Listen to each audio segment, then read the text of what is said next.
Hola, estás escuchando el podcast del Redil Gracia y Verdad. Esperamos que puedas ser ministrado a través de este mensaje. Si quieres conocernos más o necesitas ayuda espiritual, puedes visitar nuestra cuenta en Instagram, @redilgracia y verdad. Hola, buenos días. ¿Me escuchan? Qué bueno. El Señor les bendiga. Vamos a orar esta mañana, estos minutos que quedan para que termine la mañana, entregándole nuestro corazón al Señor, pidiéndole que haga de Él el terreno que Él ha dispuesto para recibir su palabra. ¿Le parece?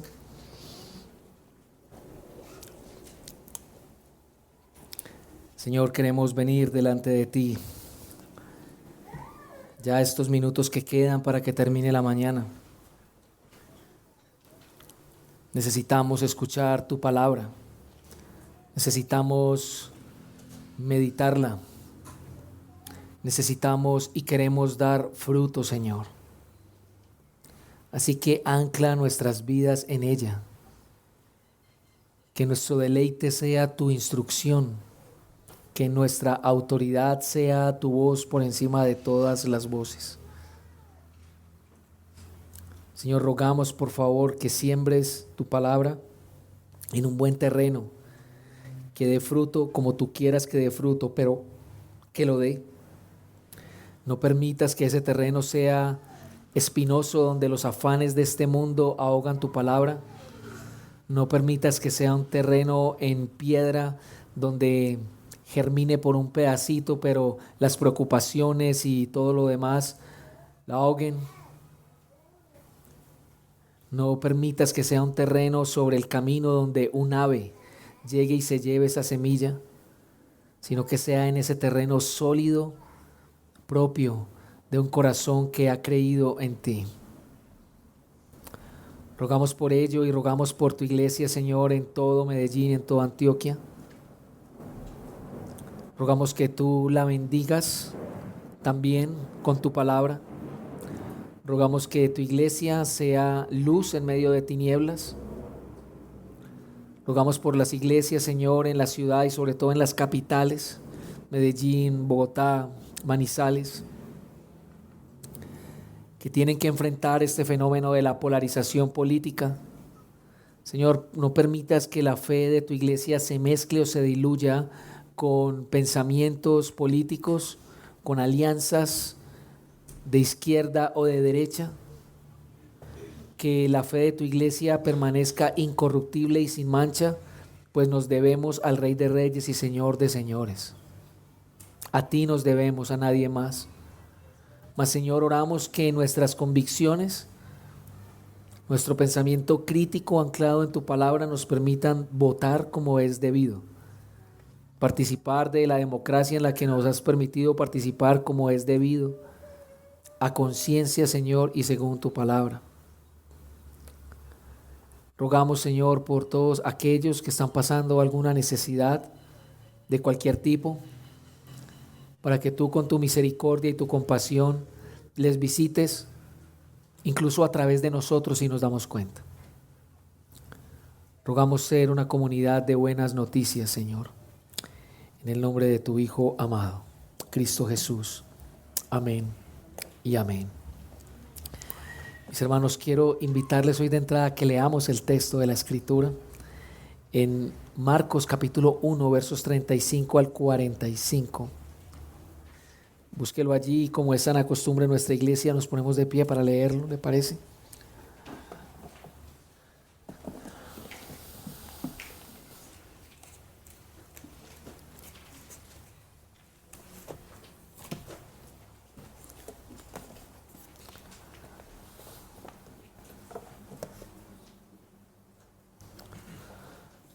Marcos 1, del 35 al 45, dice la palabra del Señor. Levantándose muy de mañana, cuando todavía estaba oscuro, Jesús salió y fue a un lugar solitario y allí oraba. Simón y sus compañeros salieron a buscar a Jesús. Lo encontraron y le dijeron: «Todos te buscan». Jesús le respondió: «Vamos a otro lugar, a los pueblos vecinos, para que yo predique también allí, porque para eso he venido». y fue por toda Galilea, predicando en sus sinagogas y expulsando demonios. Un leproso vino, rogando a Jesús y arrodillándose le dijo: si quieres, puedes limpiarme. Movido a compasión, extendiendo Jesús la mano, lo tocó y le dijo: quiero, sé limpio. Y al instante la lepra lo dejó y quedó limpio. Entonces Jesús lo despidió enseguida, amonestándole severamente. Mira, le dijo, no digas nada a nadie, sino ve, muéstrate al sacerdote y ofrece por tu limpieza lo que Moisés ordenó para testimonio a ellos. Pero él, en cuanto salió, comenzó a proclamarlo abiertamente y a divulgar el hecho, a tal punto que Jesús ya no podía entrar públicamente en ninguna ciudad, sino que se quedaba fuera en lugares despoblados, y venían a él de todas partes. Esta es la palabra del Señor.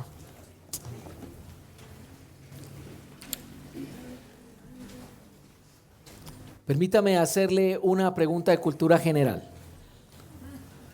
¿Qué es algo importante y prioritario? ¿Qué es algo que es importante y prioritario? ¿Puedes tú definir la palabra importante? ¿Puedes tú definir la palabra prioridad?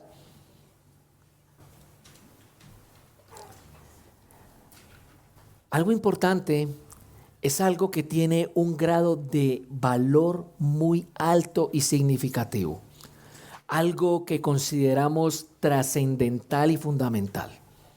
Ahora, una prioridad es algo que sencillamente tiene mucho más importancia que todo lo demás. Algo que es primero. Y no hay persona que no tenga asuntos importantes y prioritarios o asuntos de primera importancia. Porque si una persona no define lo que es importante y prioritario, entonces no va a poder alcanzar las metas que se ha trazado o lo que le han puesto que logre en algún lugar de trabajo, en el hogar, en el estudio. No lo va a poder alcanzar si no define lo que es realmente prioritario e importante. Pues bien, este relato de Marcos se enfoca precisamente en lo que es importante y prioritario para Jesús. Eso que define la razón y el propósito de su venida y que por ende se debe convertir en nuestra razón y propósito como discípulos e iglesia del Señor. Y justamente mi propósito hoy, a la luz de este texto que acabamos de leer, es que nos convenzamos de que nuestra prioridad como iglesia debe ser la misma prioridad de Jesús. Nuestra prioridad como iglesia debe ser la misma prioridad de Jesús. Y en ese orden de ideas, vamos a responder 3 preguntas clave de este texto. La primera es, ¿cuál es la prioridad de Jesús? La segunda es, ¿cómo es que Jesús lleva a cabo el cumplimiento de eso que es tan importante y prioritario? Y en tercer lugar, ¿qué puede dificultar la prioridad de Jesús? Entonces, ¿cuál es la prioridad de Jesús? ¿Cómo es que Jesús lleva a cabo o cumple sus prioridades? Y tercero, ¿qué puede dificultar que Jesús haga sus prioridades? ¿Ok? En primer lugar, ¿cuál es la prioridad de Jesús? Bueno, la verdad a la luz de este texto son 2, pero son 2 caras de una misma moneda. Y antes de que entremos en materia, recuerde un poco lo que ha venido sucediendo. Luego de ser bautizado y lleno del Espíritu Santo, Jesús va al desierto, es tentado por Satanás y inmediatamente sale del desierto, comienza su ministerio ¿cómo? Predicando el Evangelio de Dios, diciéndole a las personas que se arrepientan y crean. Luego, Jesús tiene un día, Juan Camilo nos lo comentó hace 8 días, lo predicó, realmente ajetreado, muy ajetreado, no para ese día. En ese día entra a una sinagoga, empieza a predicar, hay una liberación a bordo allí, calla al endemoniado, la gente queda asombrada porque su enseñanza es con toda autoridad. Luego, su fama se empieza a extender, llega a casa de Pedro y sana, no sé si para bien o para mal de Pedro, a su suegra, y su fama se continúa extendiendo a tal punto Jesús sigue predicando y expulsando demonios, y en medio de su predicación calla a los demonios porque saben quién es Él. al final del día, Jesús termina recibiendo gente de todos los lugares. Nos encontramos al día siguiente. Este pasaje ocurre al día siguiente, como usted lo puede notar allí, levantándose muy de mañana, en la madrugada. Y Marcos describe esta mañana de la siguiente manera. Mírelo allí, versículo 35. Está muy temprano y está oscuro. Quiere decir que debe ser más o menos ¿qué? De 2 a 5 de la mañana aproximadamente. Uno no sabe qué hora es, pero tiene que ser una de esas horas donde todo el mundo está dormido. Él se levanta a orar y realiza 3 acciones. Bueno, ya les adelanté una de ellas. ¿Cuáles son? Sale, se va a un lugar a solas y ora allí. Y eso es muy interesante. Mire lo que acaba de pasar. La fama de Jesús se está incrementando. El día ha sido exitoso. Ha sido un día lleno de éxito, de liberaciones, de sanidades, y su fama extendiéndose.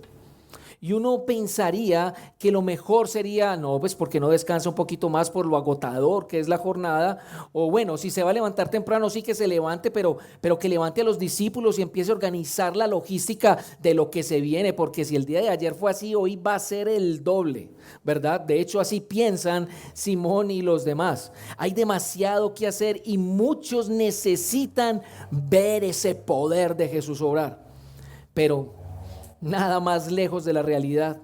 Mientras los demás duermen, Él no está descansando, Él está despierto. Y en lugar de pensar y organizar un día para las multitudes, está con la persona que más lo ama y a quien Él más ama, su Padre. Aquel que ha dicho, en ti me he complacido. Y que esto sea lo primero que haga Jesús, y que el verbo orar esté traducido como oraba, indica que es algo que Él acostumbraba. Era una actividad o práctica recurrente que Jesús solía hacer. De hecho, Mateo y Lucas registran también esta práctica en la vida de Jesús.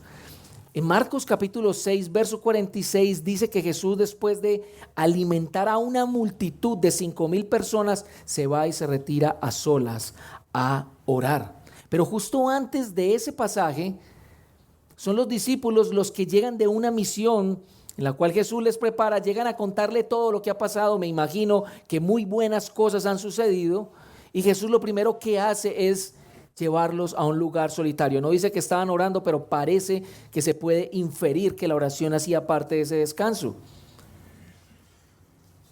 Además, en el capítulo 14, antes de su muerte, Jesús también se retira a solas a orar, siendo acompañado por sus 3 amados discípulos. Marcos nos muestra a lo largo de su evangelio cómo Jesús enseña a los discípulos a orar, lo importante que es la oración como manera de estar alerta a los tiempos finales, a los tiempos de tribulación, y para que no caigan en tentación. Y esto parece resaltar la importancia de la oración para Jesús y por ende para sus discípulos.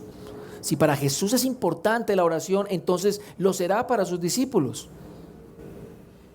Será importante para ellos un apartamiento, no de la gente en sí, sino de lo que conlleva tener un ministerio así con tanto éxito. Piensa en ese ministerio y las tentaciones que puede haber tenido. Piense la fama, la gente, las lágrimas de las hermanas allí viendo a Jesús como sana a sus hijos y todo lo demás. Piense en los halagos que puede estar recibiendo. Piense en las calles cómo se abarrotan, incluso con pancartas, como si de una celebridad se tratase. Piense cuántas voces pueden pasar por la cabeza de él. Para Jesús, lo más importante o lo mejor es estar con su Padre primeramente y disfrutar de su amor. Quizá pedir por su voluntad, pedir su dirección, su protección y su poder. Humanamente lo podía poder. Uno de los grandes problemas que tienen las celebridades hoy en día, yo lo suelo ver mucho, sí, en el fútbol y en el mundo de la música, es el poder que tiene su entorno sobre ellos. Los chicos, 16, 17 años, suben de las inferiores menores, empiezan a jugar en primera, les empieza a ir bien, empiezan a hacer goles, la gente los empieza a aclamar y el entorno les empieza a cuchichear vocecitas. Vamos a esta entrevista, cómprate esto, fírmate un contrato con no sé quién, hay que ir a no sé quién, tienes que firmar mucho más giras si de un artista se trata. Y haciéndole caso al entorno, un talento que no ha madurado se puede echar a perder.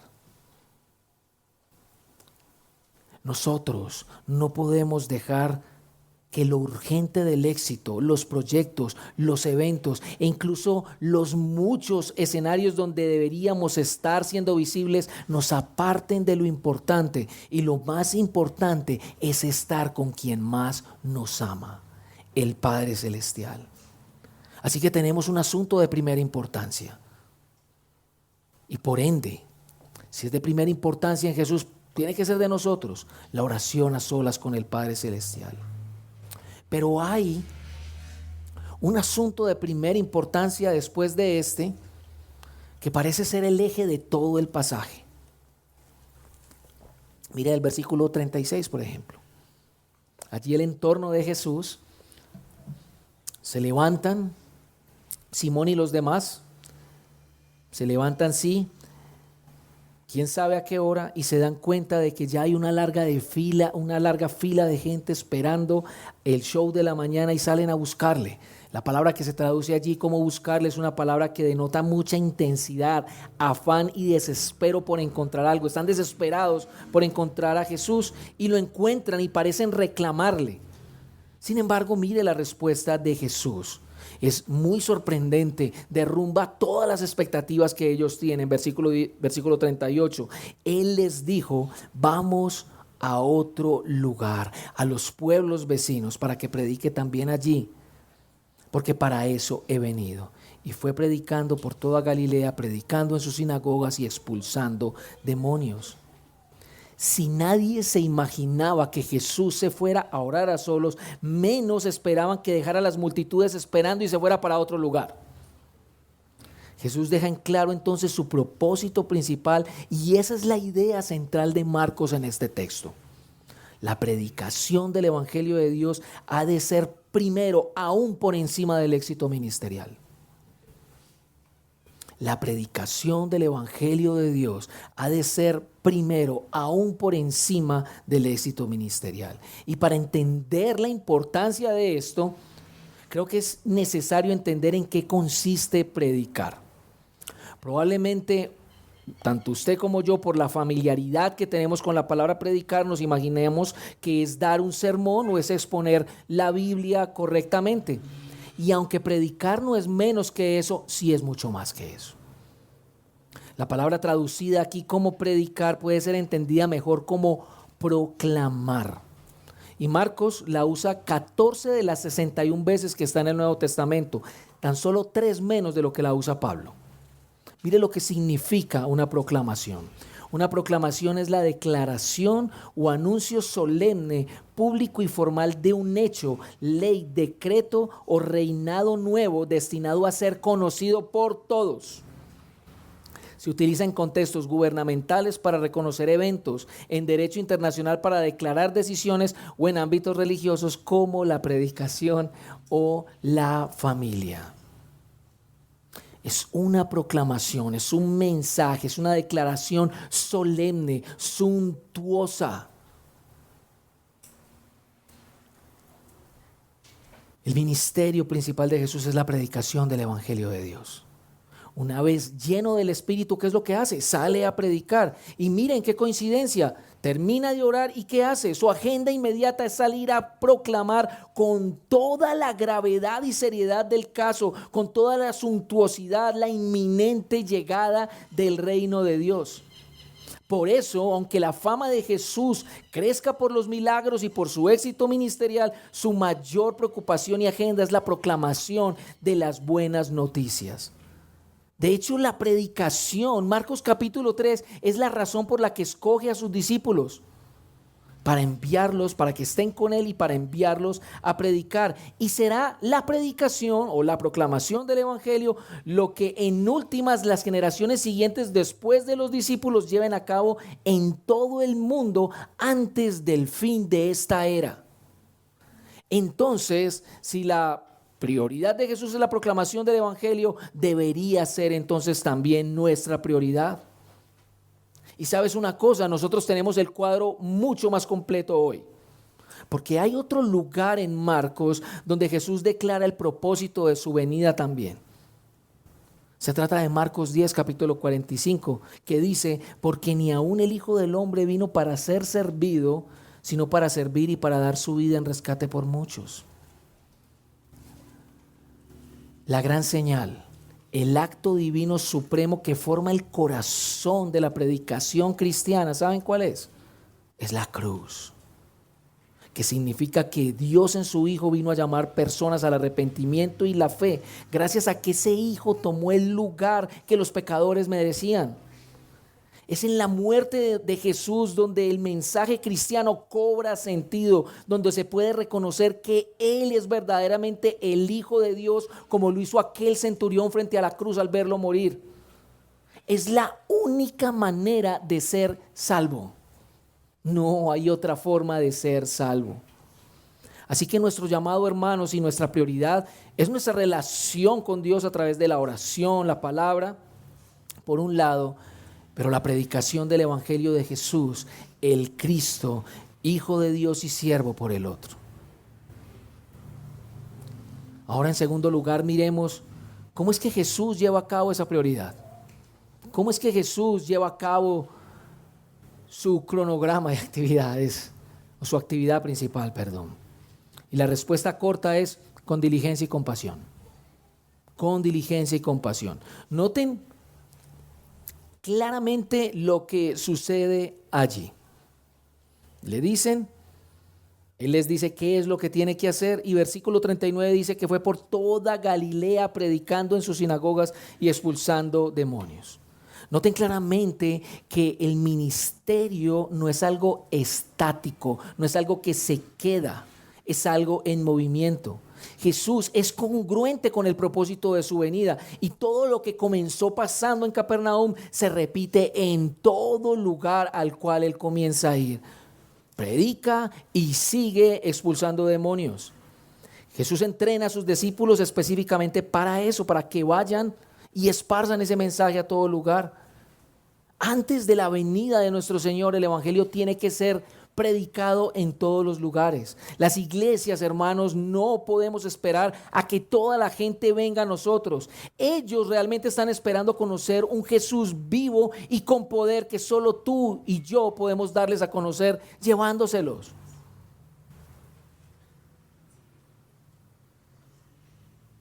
Y claro, es que la predicación o proclamación del Evangelio genera un impacto profundo en el reino de las tinieblas. Por eso Jesús predica y demonios se están manifestando, porque ya la guerra fue declarada y ya ese reino de oscuridad fue vencido. Lo único que veremos serán patadas de ahogado. Entonces, para llevar a cabo la obra del ministerio se requiere diligencia. Es algo urgente que hacer, pero además se requiere compasión. Noten los versículos 40 en adelante. Allí Jesús seguramente está predicando y viene a él un leproso, ¿ok? Alguien con una especie de infección en la piel que lo afectaba física, social y espiritualmente. ¿Por qué? Según Levítico capítulo 13, las personas con lepra eran consideradas inmundas por la ley. ¿Qué quiere decir una persona inmunda? Es decir, una persona que no está pura, es decir, una persona impura. Eran personas que tenían que vivir fuera del pueblo y les era prohibido todo contacto físico con alguien. Por ello tenían que hacer visible su enfermedad. ¿Sabes cómo? Se vestían con ropas sucias y rotas, con su cabeza descubierta, y se tenían que tapar la cara. Y cuando tenían que pasar cerca del pueblo tenían que gritar: inmundo, inmundo, inmundo, inmundo. Y así evitaban cualquier contacto con la gente, para que la gente que los tocara no fuera también inmunda. Ser leproso en tiempos de Israel era ser un muerto viviente. Una persona podía quedar impura por tocar un muerto y por tocar un leproso. Imagínate la condición. Entonces uno puede mirar realmente. Bueno, para acabar de ajustar, eran personas que no podían participar de la adoración a Dios. No podían sacrificar, no podían llegar al tabernáculo o al templo a adorar. Eran marginados completamente. Por eso se puede sentir el ruego y el clamor de este hombre. Sienta detrás de ese clamor tanta cantidad de años, soportando no solamente esa dura enfermedad, sino todas las consecuencias sociales que trajo para él. Y era algo impensado que este hombre llegara y viniera y se acercara a Jesús. Por ser marginado no podía llegar y acercarse a Jesús. Rompe la barrera social, va desesperado. Este hombre está convencido de que Jesús puede sanarlo. Sabe que lo puede hacer. Y este hombre llega y ruega a Jesús, apela a su buena voluntad, apela a que Jesús lo considere. Y podemos ver que efectivamente las entrañas de Jesús se mueven desde adentro. Es movido a compasión. La palabra traducida aquí como compasión solamente se le atribuye a Jesús en el Nuevo Testamento o a acciones propias de Dios consecuentes con su carácter compasivo. Recuerda la revelación de la bondad de Dios que hace en Éxodo 34, si mal no estoy. El Señor, clemente y compasivo, lento para la ira, grande en misericordia. Y si bien es impensada la actitud del leproso, la de Jesús es más impensada aún. Marcos describe como en cámara lenta, como en slow motion, lo que está pasando allí. Lo describe de una manera en que todos lo podamos ver. Extiende su mano. Ser movido de las entrañas implica que parece que está temblando del dolor que siente por este hombre. Y lo toca. So pena de quedar inmundo. Lo toca. Y mientras lo toca, le dice, sí, yo quiero. Yo quiero. Porque a mí no me vuelve inmundo tocarte. Yo soy el que es siempre puro, santo y sin mácula. Yo soy ese Dios compasivo por ti.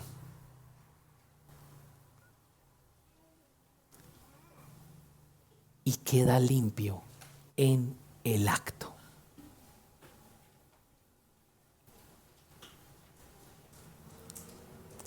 Lo lindo de todo, este hecho tan maravilloso, es que evidentemente es una sanidad, pero noten que no se usa la palabra sanidad, sino ¿cuál? Limpieza. ¿Por qué? Porque la limpieza no solamente representaba el fin de su enfermedad, sino el ser restaurado de nuevo a la sociedad y a la comunión con Dios. Por eso la instrucción de Jesús es tan clara y tan específica, que en lugar de decirle que si vaya a algún lugar a hablar del milagro, vaya al sacerdote y cumpla con lo que la ley dice. ¿A qué se refiere Jesús? Está hablando del siguiente capítulo de Levítico 13, Levítico 14. Levítico 14 contiene las indicaciones específicas y detalladas de lo que habría que hacer cuando una persona era limpia de la lepra, si lo estaba.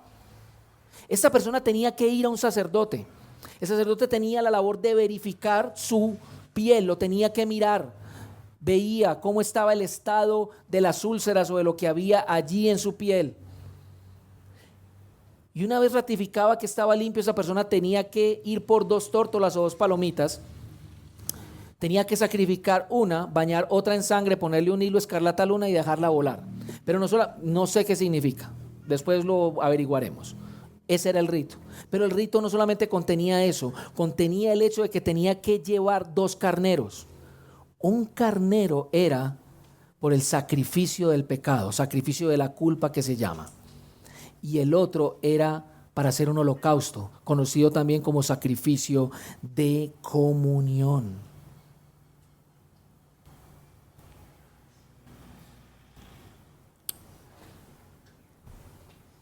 Jesús ordena al leproso a que vaya a los sacerdotes y se presente para dar testimonio. Escuche, dar testimonio a ellos de lo que acaba de pasar. Es decir, que esta limpieza llevada a cabo por Jesús es en sí ya un mensaje que dice que Dios ha llegado para realizar milagros que no se realizaban en Israel. ¿Sabes desde cuándo en la Biblia no se registra la curación de un leproso? Desde el milagro que le hizo Eliseo al sirio Naamán. Imagínate el tiempo. El mensaje debió haber sido claro para los sacerdotes. Claro, ellos no lo recibieron. Pero más allá de lo que pudieron haber escuchado los sacerdotes, más allá de eso, la restitución del leproso nuevamente al pueblo de Dios, o del ex leproso al pueblo de Dios, requería lo que mencionábamos, ese par de sacrificios, la culpa y la comunión. No hay forma de ser parte del pueblo y familia de Dios sin perdón de pecados y sin reconciliación con Dios. En últimas, era una predicación también para el propio leproso. No hay forma de entrar al pueblo de Dios sin ser perdonado de tus pecados y sin ser reconciliado con Dios.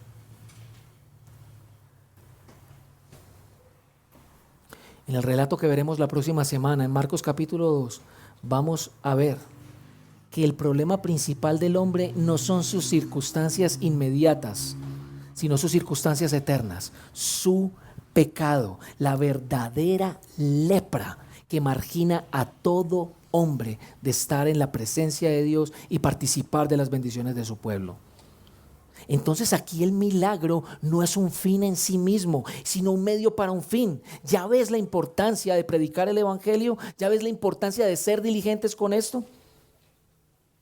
La predicación, hermanos, del evangelio se lleva a cabo con diligencia, o más bien con urgencia, y además con la compasión de obras que demuestren la preocupación de nuestro Dios por los efectos tan nefastos de la caída. Otros manuscritos de este texto no traducen que Jesús tuvo compasión, sino ira. La misma palabra que le dan a Jesús cuando se conmueve por dentro frente a la tumba de Lázaro.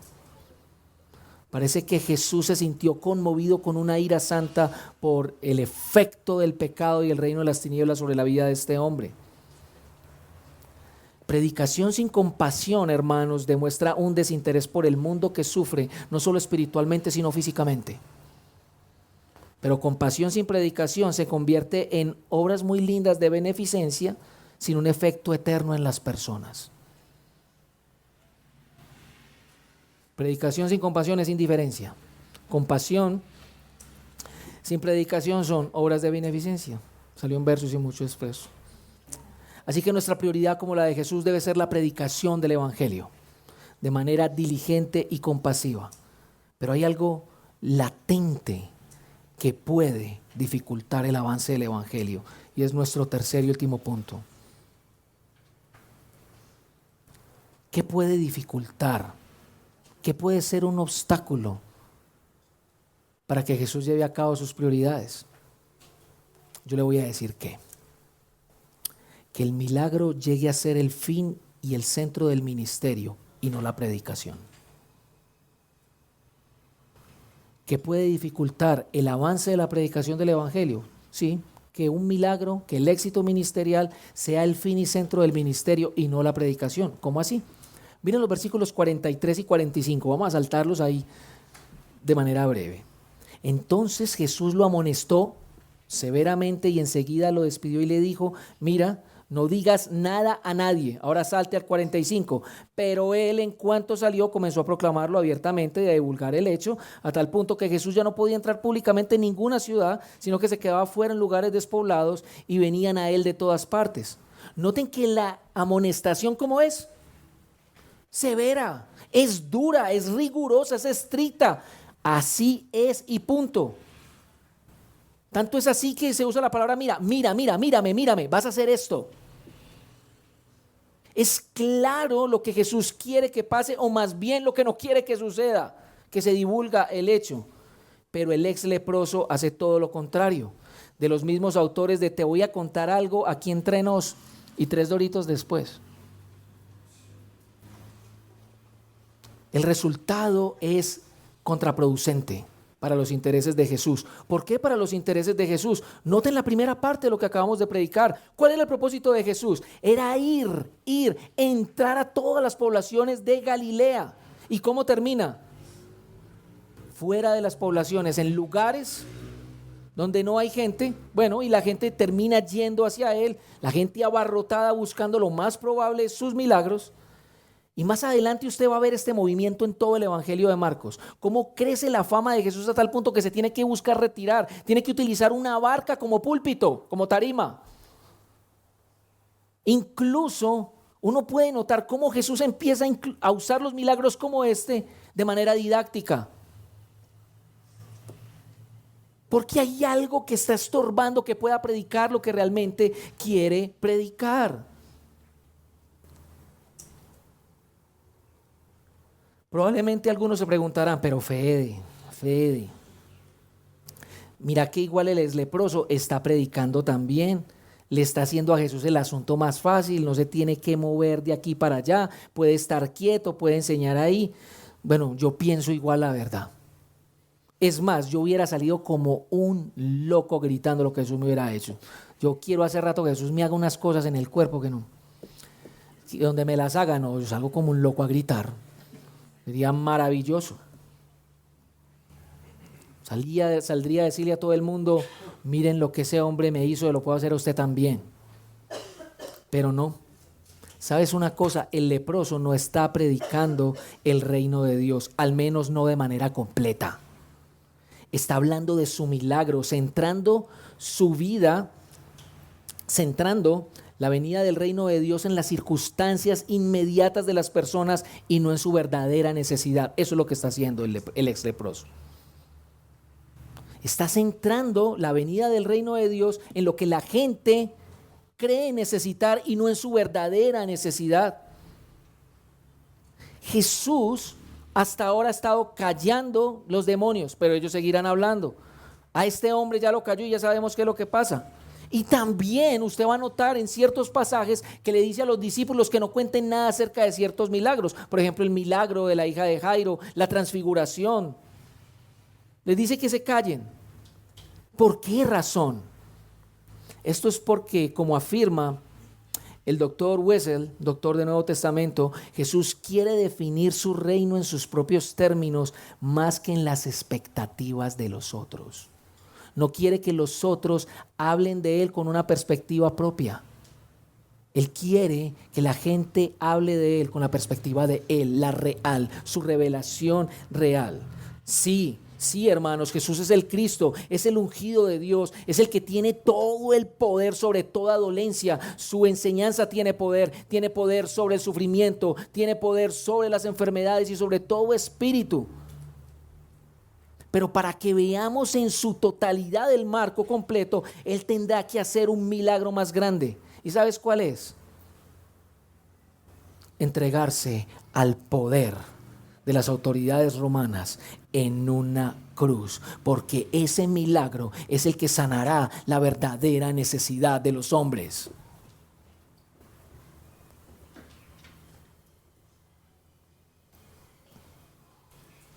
Él tendrá que hacer el milagro de pasar por la cruz como siervo de Dios obediente. Los milagros serán inevitables porque son una evidencia propia que apoya la obra de Dios, pero en absoluto son el centro de la fe. El milagro de la cruz sí lo es. ¿Tú sabes cuánto daño le ha hecho el Evangelio de la prosperidad a la proclamación del Evangelio? Te voy a dejar de tarea que te veas el Evangelio americano. Está en YouTube, creo que subtitulado en español. Con la parte 1 tienes. Le ha hecho mucho daño porque ha hecho que multitudes corran y llenen templos esperando un milagro de salud financiero y en varios casos sentimental. Exhiben a Jesús como un medio para que la gente alcance sus deseos, como un milagrero a la carta, no como un salvador de pecados y un Señor que tiene todo el derecho de decirte: toma tu cruz y sígueme. Ese es el daño que le ha hecho.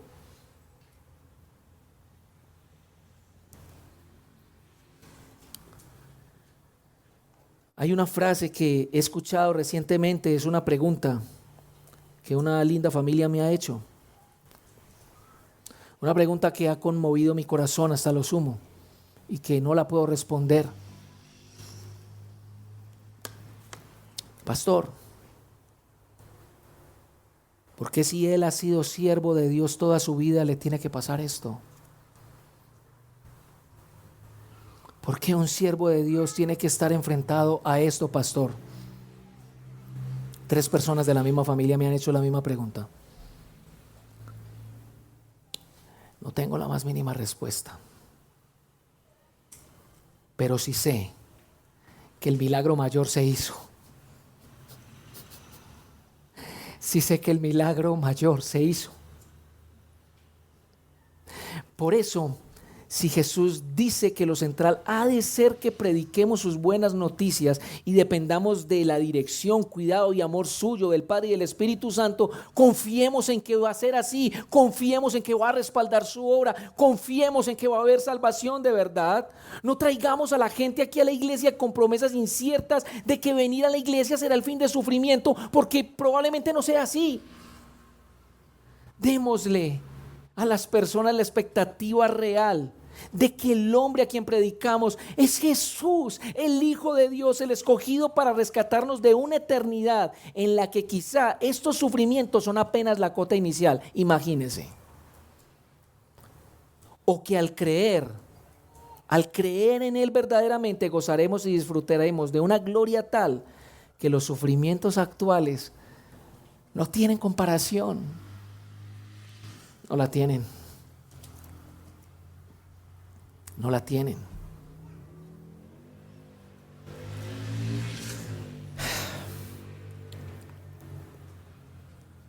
Así que la prioridad de nuestro Señor y por ende la nuestra, ¿cuál es? Nuestra dependencia del Padre y la predicación del Evangelio por encima de cualquier cosa. Si la iglesia se llena, no es motivo para tener que hacer un montón de cosas, es motivo para seguir predicando y estar con el Padre, y seguir predicando y estar con el Padre, y del mismo modo del sentido contrario. En segundo lugar, tenemos que salir, y yo quiero honrar hoy a una familia que ha sido ejemplo de lo que significa salir con dolor, pero obedecer. Este lugar tiene buenas nuevas, este lugar ha escuchado buenas noticias por esa familia. Juan Camilo, Meli, pónganse de pie.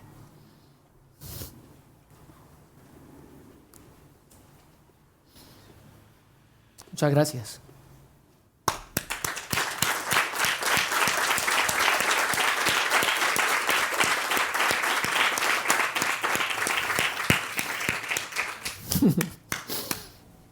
Muchas gracias, bro. Han dejado muchas comodidades. Estados Unidos, el poblado. Y muchos de ustedes ya saben que están orando porque entienden la urgencia. Yo no tengo esas agallas. No. Pero Dios los coronará. Y probablemente usted se pregunta: pastor, pero yo no sé compartir el Evangelio, ayúdame, ¿yo qué hago? Yo no soy Jesús, ni soy usted. Desde que comenzamos esto, he estado tratando de hacer una campaña en que usted pase un tiempo en la semana en el Evangelio de Marcos.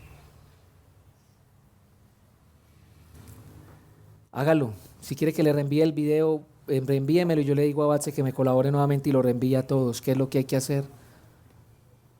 La opción número 1 y más sencilla es que te enviaremos, mañana ella te estará mandando el texto que va a ser predicado dentro de 8 días. Le vas a hacer 3 preguntas sencillas al texto. ¿Qué dice este texto acerca de Jesús? ¿Quién es Jesús en este texto? ¿Qué hace Jesús en este texto y a qué me está invitando? Si logras responder esas 3 preguntas, puedes compartírselo a un no creyente tranquilamente, porque para eso fue escrito Marcos, para darle a conocer al mundo el verdadero Salvador de la humanidad, el verdadero Señor por encima de cualquier emperador, por encima de cualquiera. Él es el Rey que no compite por milagros o por obras con César, sino que le gana en debilidad y así obtiene la victoria. El Rey que te dice: sígueme y toma tu cruz, que vamos camino al reino de Dios completamente y consumado. Vamos a orar.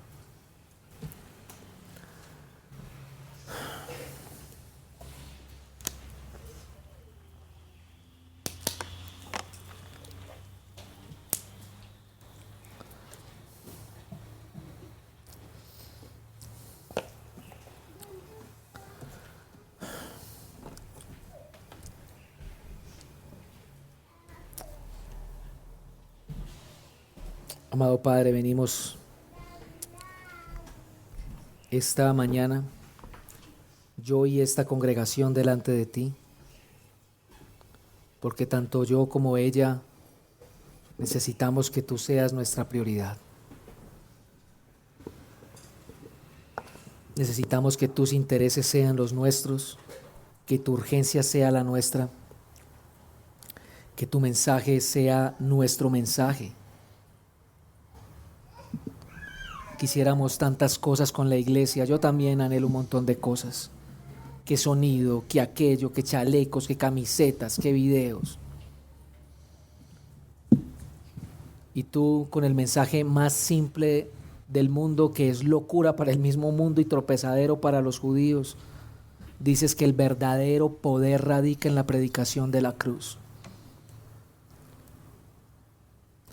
Tú con ese poder has empoderado familias como los Santa Fe y diferentes familias de misioneros y hombres alrededor de todo el mundo, de los cuales el mundo no es digno. Y has abierto puertas en medio de sufrimiento. Poblaciones han escuchado tu evangelio con esa diligencia. Quizá no nos estés invitando a irnos para otro lugar, pero sí de pronto nos estás invitando a cruzar la acera y a ir a tomar un café con el vecino, a volver a insistirle a ese familiar tan difícil que hasta nos insulta cuando le predicamos.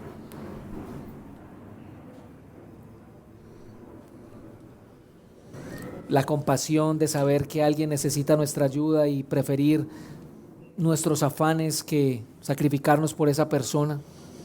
Tú estabas predicando y él te interrumpió y no dejaste de amarlo ni de ser indiferente a su dolor. Allí quisiste hacerle el milagro más grande de todos, lo limpiaste, lo restituiste.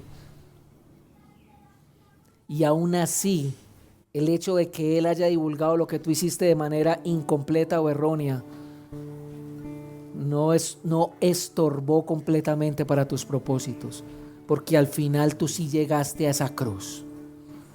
Sí llegaste para que todo aquel que fuera a creer no se perdiera.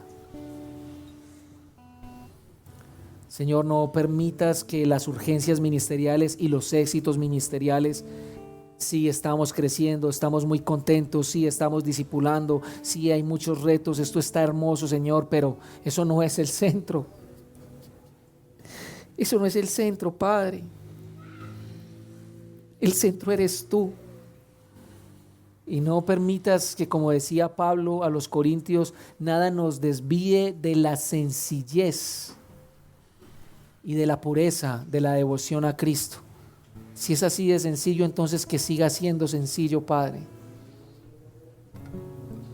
Así te lo rogamos en Cristo Jesús.